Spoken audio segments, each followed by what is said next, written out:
Hi అండి, welcome to RadhikaRuchulu. ఈరోజు మనం హోటల్ స్టైల్ పూరీ కుర్మా ఎలా ప్రిపేర్ చేసుకోవాలో చూద్దామండి.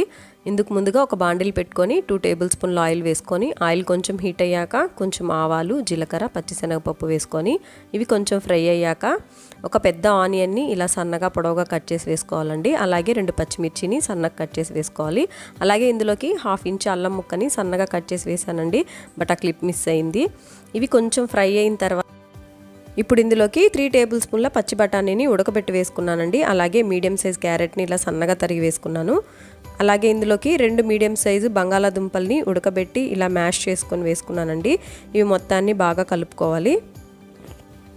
ఇప్పుడు ఇందులోకి 1/2 టీ స్పూన్ పసుపు వేసుకొని రుచికి తగినంత సాల్ట్ యాడ్ చేసుకొని బాగా కలుపుకొని 2 గ్లాసుల దాకా వాటర్ పోసుకోవాలండి.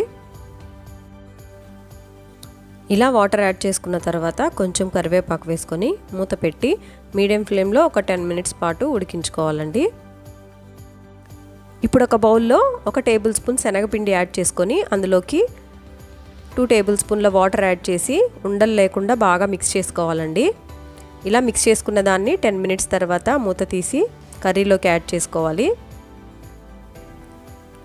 ఇలా కలుపుకొని ఒకసారి మనం మిక్స్ చేసుకున్న శనగపిండి వాటర్ని మొత్తాన్ని వేసుకొని ఒకసారి బాగా కలుపుకోవాలండి. కలుపుకొని మూత పెట్టి మరొక 5 మినిట్స్ పాటు లో ఫ్లేమ్లో కుక్ చేసుకుంటే hotel style puri kurma ready అయిపోతుందండి. ఇంతేనండి, పూరీతో పాటు సర్వ్ చేసేసుకోవడమే. చాలా సింపుల్ అండ్ టేస్టీ రెసిపీ అండి.